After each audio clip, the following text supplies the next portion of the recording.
My name is Cindy. I live with my parents-in-law and my young daughter in my in-laws' house. The reason being, I lost my beloved husband, Tom, a year ago. It was so sudden. 3 years ago, we moved in with my in-laws to eventually take over their family business. At first, I was nervous, but my in-laws were very kind to us and didn't interfere too much. Whenever we invited them for a weekend drive, they seemed genuinely happy. Tom often worried about me, saying, "Are you sure you're not pushing yourself too hard? We could live separately, even if you're helping with the family business." But having lost my parents at a young age, every day was joyful and fulfilling for me. Soon, our daughter was born, and the bond within our family grew stronger. Then, one day, everything changed. "Cindy, something terrible has happened. We just got a call." A call came into my in-laws' office, informing us of Tom's accident. By the time we rushed over, it was too late. Our happiness crumbled so abruptly. I loved my in-laws, but I couldn't impose on them without Tom. I was anxious about finding a new job and a new place to live as a single mother, but I knew I couldn't rely on them forever. Once Tom's funeral and the sorting of his belongings were over, I told my in-laws, "Thank you for everything. Once I find a place, my daughter and I will move out." Sarah, my mother-in-law, hugged me and said through tears, "You're our precious daughter, Cindy. We can't leave you alone at a time like this." Eric, my father-in-law, nodded repeatedly, saying they'd like us to stay as long as we wanted. For the first time, I truly understood the warmth and importance of parents. I broke down in tears and thanked them both. Months passed. The pain of losing Tom never fully healed, but little by little, we were reclaiming our happiness. Then one day, Lily, my sister-in-law, who had moved out 5 years ago after getting married, returned to the in-laws' house due to her divorce. It was sudden. We were all watching TV when Lily burst in crying and blurted out, "Mom, Kevin is being so unfair. He's asking for alimony in the divorce. Isn't that terrible? He should be the one paying me." Turns out Lily had an affair and was served divorce papers.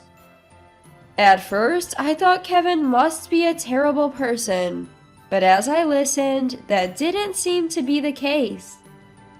Lily had been spending Kevin's money without working or doing housework, and had an affair out of spite when he scolded her.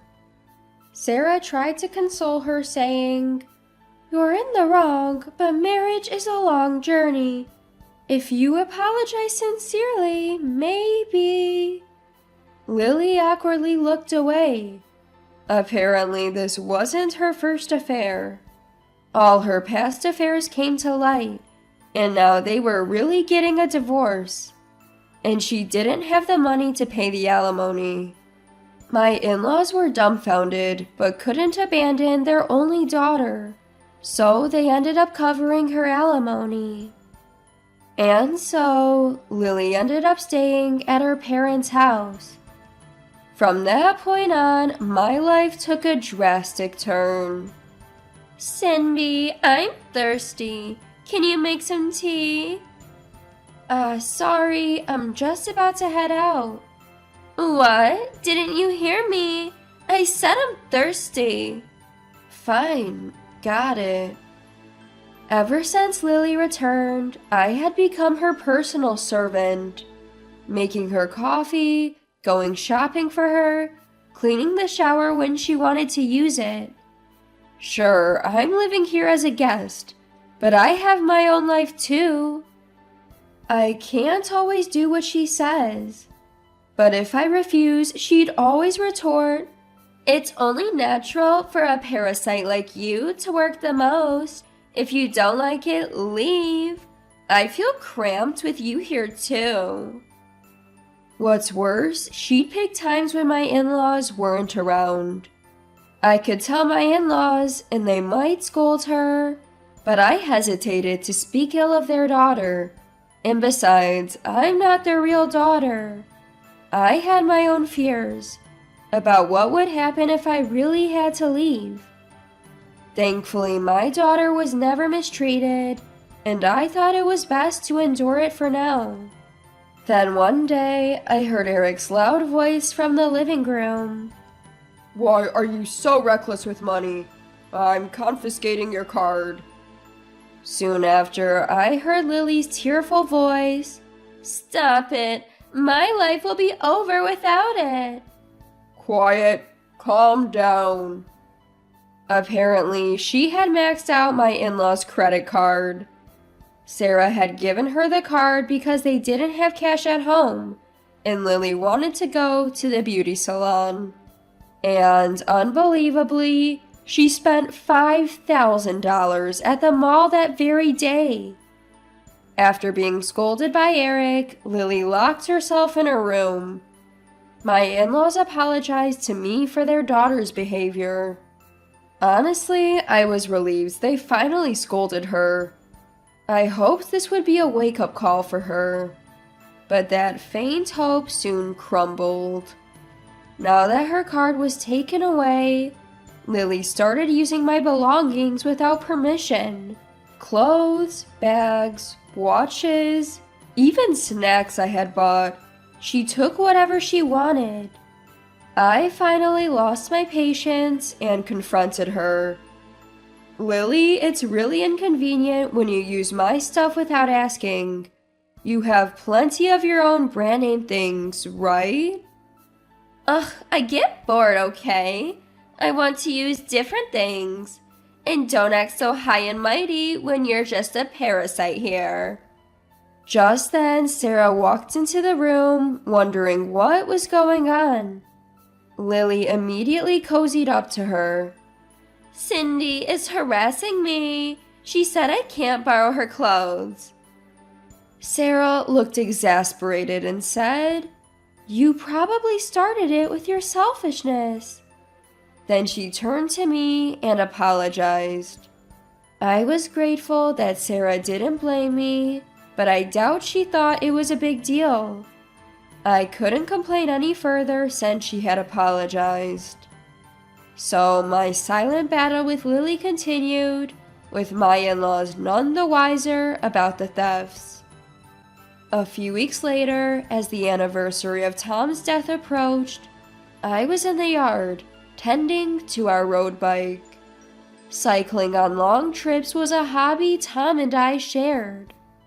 We'd been to hills with beautiful stars, rivers full of nature, even as far as Boston. We hadn't gone since our daughter was born, but we'd always talked about going as a family someday. I'd love to find a big, safe campground where we can all go cycling together, Tom had said, and I remember his happy face as he said it. To honor Tom and keep our promise, I decided to maintain the road bike once a year. I knew Lily had seen me doing it, but this was something I couldn't lend out. To make sure she didn't use it without permission, I kept the key in a locked desk in the office. Then came the anniversary. My in-laws and I went to church in the morning. We'd invited Lily, but she claimed to have other plans.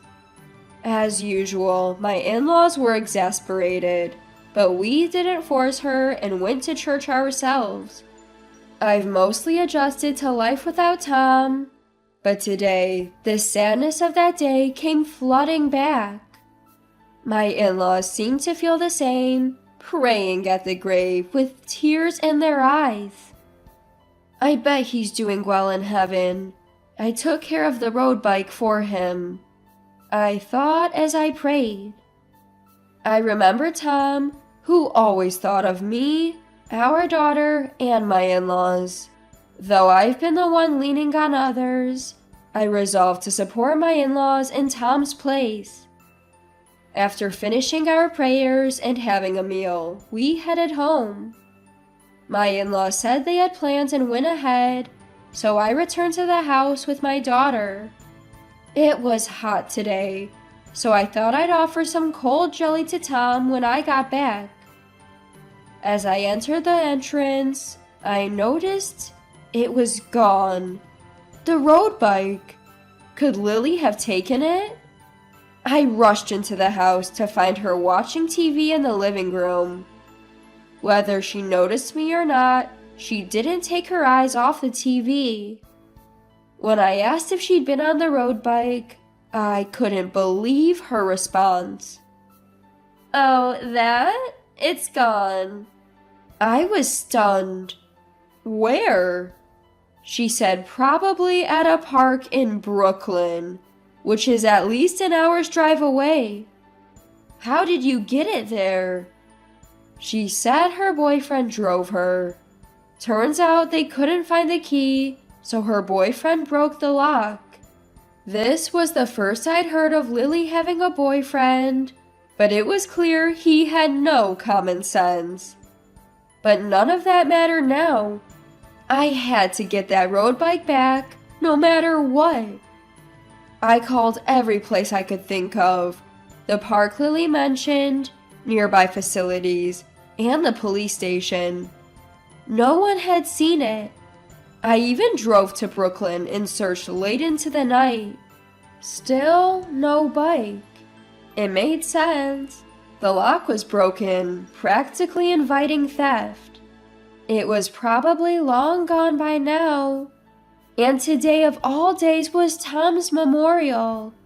I had cleaned it up, hoping to make him happy. As I searched, the emotions I'd been holding back flooded out. I was so sad and frustrated that I couldn't stop crying. I finally gave up for the day, filed a lost property report with the police, and decided to head home. I called Lily to confirm the exact time she was at the park. "Oh, it didn't turn up, huh?"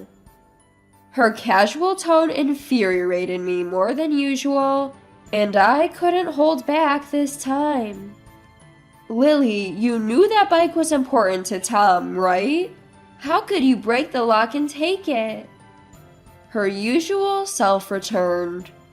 "Look, if you're not family and you're mooching off us, you should be more tolerant," she said. I couldn't let it slide today. "I may not be your blood relative, but I'm your brother's wife. This is unforgivable." She retorted, "Wife, my brother is dead. You're just exploiting his memory to mooch off my parents. You're so cheap and vulgar." Exploiting his memory? I couldn't believe she said that. I pay my own living expenses and contribute extra for groceries. She's the one relying on her parents financially without contributing or even getting a job. I wrapped my words in diplomacy as I responded, and as expected, she exploded in anger. "If you're so well off, why don't you just leave? Oh, and leave my brother's inheritance behind. He was a kind man. He'd want his poor sister to have it," she said and hung up. When I got home after filing the lost property report, Lily was gone. Maybe she went out with her boyfriend. Eric approached me, looking serious. "Cindy, I'm sorry about Lily," he said. So she had talked to him. Just as I thought that, Sarah said something unbelievable. "Even if she borrowed it with your permission, she must have managed it poorly." Wait, permission? How could she lie so blatantly? But looking back, there were so many unbelievable things she had done. Taking and eating other people's stuff. Splurging with my parents-in-law's credit card. Why had I let her get away with so much? If I had been stricter, maybe the road bike wouldn't have gone missing. I felt the need to tell my parents-in-law everything. Not just about the bike, but about all her actions up to this point. After I finished, Eric was visibly shaking with what seemed like anger, and Sarah was in tears. "I'm sorry for speaking ill of your daughter," I said. Both of them thanked me for bringing it up and apologized for not noticing sooner. My parents-in-law said, "To belittle even her own brother's memory, we've been too lenient." They were concerned that scolding her wouldn't be enough anymore. Could we somehow punish her? She probably wouldn't change unless she felt some real pain. And that pain would likely have to be financial. I had a somewhat drastic idea. After consulting with my parents-in-law, we decided to put the plan into action immediately. 3 days later, I decided to visit my grandmother, who raised me for about a week. I go back once a year to show her the face of her great-grandchild. As I was leaving the house with a large suitcase, I crossed paths with Lily at the entrance. "Wow, Cindy, what's with the big luggage? Finally leaving?" I told her I'd be gone for a while and left the in-laws' house. Yes, I wouldn't be back for some time. If my hunch was correct, she would snoop around my room. And then perhaps I could reclaim a peaceful life. About a month and a half later, Lily had been in a great mood.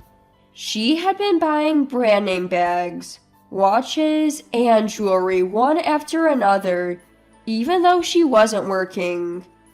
And no one in the family questioned or asked her why.